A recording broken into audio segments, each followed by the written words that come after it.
Assalamualaikum, saya Selviana dan rekan saya Ibu Rosada dari kelompok 4 akan mempresentasikan hasil diskusi analisis skenario pembelajaran untuk jenjang SMK. Silahkan menyaksikan. Pak Ceta adalah seorang guru mata pelajaran teknologi perkantoran di sebuah SMK. Ia rencananya akan melakukan sebuah pembelajaran tentang transaksi online untuk murid kelas 10 jurusan otomatisasi dan tata kelola perkantoran. Saat merencanakan pembelajaran, tentunya Pak Ceta membuat tujuan dari pembelajaran yang akan dilakukan. Tujuan pembelajarannya adalah murid-murid dapat memahami ruang lingkup transaksi online dengan cepat dan kritis. Adapun ruang lingkup transaksi online ini akan terdiri dari materi mengenai pengertian-pengertian transaksi online, manfaat transaksi online, dan jenis-jenis transaksi online. Sehubungan dengan pandemi saat ini, pembelajaran pun terpaksa harus dilakukan secara daring. Pak Ceta memutuskan untuk membuat sesi melalui Google Meet dan juga dilanjutkan dengan sesi WA Group kelas. Ia membuat skenario pembelajaran sebagai berikut. Pak Ceta akan membuat sesi daring melalui Google Meet dengan murid-muridnya di satu kelas. Setelah melakukan pembukaan dengan berdoa dan bertanya tentang perasaan murid, Pak Ceta lalu menjelaskan tujuan pembelajaran apa yang ingin dicapai pada sesi pembelajaran tersebut. Pada proses pembelajaran kali ini, Pak Ceta menggunakan discovery learning, di mana nantinya murid-murid akan menggali informasi sebanyak-banyaknya secara mandiri, lalu dilanjutkan dengan sesi penguatan dan menarik benang merah dari informasi yang diperoleh secara bersama-sama. Pak Ceta lalu menjelaskan tahap pembelajaran yang akan dilakukan oleh murid-muridnya melalui slide presentasi yang informatif. Terdapat bagian timeline, pengerjaan tugas, penjelasan, dan gambarnya. Dia menjelaskan bahwa topik yang harus digali oleh murid secara mandiri di rumah adalah tentang ruang lingkup transaksi online yang terdiri dari materi mengenai pengertian-pengertian transaksi online, manfaat transaksi online, dan jenis-jenis transaksi online. Setelah itu, murid-murid dibebaskan untuk membuat rangkuman dari informasi yang didapatkan dalam beragam bentuk seperti poster, PPT, note, mind map, dan lain-lain, agar lebih mudah dan dirasa dapat menggambarkan pemahaman mereka. Setelah itu, di sesi selanjutnya, murid-murid akan kembali ke ruang online Google Meet kelas dan berbagi mengenai informasi yang diperoleh, lalu Pak Ceta akan memandu proses penarikan benang merah. Di akhir pertemuan daring, Pak Ceta memberikan waktu untuk muridnya mengajukan pertanyaan jika ada hal-hal yang kurang dimengerti. Setelah itu, ia juga mempersilahkan murid-muridnya untuk menghubungi via WA kelas jikalau ada kebingungan saat menggali informasi secara mandiri di rumah. Tak lupa, ia memberikan semangat.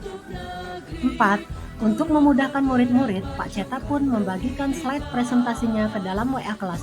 Tak lupa, Pak Ceta pun memantau proses pekerjaan murid-murid melalui pertanyaan singkat di grup WA dan mengingatkan para murid ketika menggali informasi tak lupa mencatat sumber informasinya.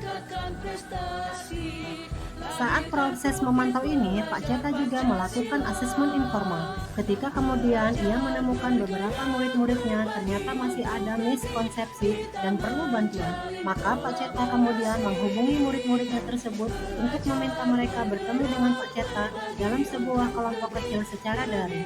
Di dalam pertemuan kelompok kecil tambahan ini, Pak Ceta memberikan petunjuk ulang dan bantuan pertanyaan-pertanyaan untuk membantu murid mendapatkan pemahaman yang lebih baik. Setelah selesai dengan tugas mandirinya, para murid pun kembali bertemu Pak Ceta di sesi pembelajaran daring selanjutnya. Pak Ceta dan murid-muridnya berdiskusi serta berbagi informasi melalui sharing langsung dan kemudian menarik kesimpulan bersama-sama. Setelah itu, Pak Ceta akan meminta murid untuk bekerja dalam kelompok. Di dalam kelompok-kelompok tersebut, Pak Ceta meminta muridnya untuk kembali berdiskusi dan saling menguatkan pemahaman serta membuat rangkuman pemahaman topik transaksi online secara berkelompok dalam beragam bentuk, poster, PPT, note mind map, dan lain-lain. Kemudian, ia juga memberikan rubrik penilaian agar para murid lebih mengoptimalkan penggambaran pemahamannya mengenai topik transaksi online. Pertanyaan dan diskusi. 1. Apakah kebutuhan belajar murid yang berusaha dipenuhi oleh guru tersebut? 2. Bagaimana cara guru tersebut menentukan kebutuhan belajar muridnya? 3. Strategi pembelajaran berdiferensi apa yang digunakan? 4. Bagaimana guru tersebut melakukan penilaian? Pertanyaan 1. Dari skenario pembelajaran yang telah ditelaah, apakah kebutuhan belajar murid yang berusaha dipenuhi oleh guru tersebut? Jawaban pertanyaan 1. Ada 3 kebutuhan belajar yang berusaha dipenuhi, yaitu kesiapan belajar, minat belajar, dan profil belajar. 1. Kesiapan belajar. Setelah melakukan pembukaan dengan berdoa dan bertanya tentang perasaan murid, Pak Ceta lalu menjelaskan tujuan pembelajaran apa yang ingin dicapai pada sesi pembelajaran tersebut. Kesiapan belajar yang kedua, ketika kemudian ia menemukan beberapa muridnya ternyata masih ada miskonsepsi dan perlu bantuan, maka Pak Ceta kemudian menghubungi murid-murid tersebut untuk meminta mereka bertemu dengan Pak Ceta dalam sebuah kelompok belajar secara daring di dalam pertemuan kelompok kecil tambahan. Jawaban soal 1 yang nomor 2 yaitu minat belajar. Metode pembelajaran discovery learning di mana nantinya murid-murid akan menggali informasi sebanyak-banyaknya secara mandiri. Minat belajar yang kedua, setelah itu murid-murid dibebaskan untuk membuat rangkuman dari informasi yang didapatkan dalam beragam bentuk seperti poster, PPT, note, mind map, dan lain-lain agar lebih mudah dan dirasa dapat menggambarkan pemahaman mereka.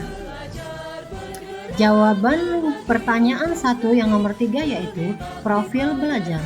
Menggunakan slide presentasi yang informasi memantau proses pembelajaran mandiri murid melalui pertanyaan singkat di grup WA dan mengingatkan para murid ketika menggali informasi tak lupa mencatat sumber informasinya.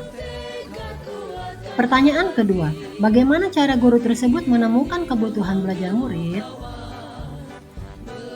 Jawaban pertanyaan yang kedua yaitu yang pertama, menentukan tujuan pembelajaran dan ruang lingkup materi. Yang ketiga, membebaskan siswa merangkum dan menggali informasi terkait topik pembelajaran. Yang keempat, berdiskusi untuk menguatkan pemahaman dalam berbagai bentuk.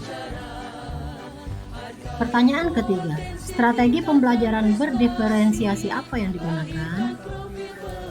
Jawabannya, strategi pembelajaran berdiferensiasi yang digunakan adalah 1. Diferensiasi konten, 2. Diferensiasi proses, dan 3.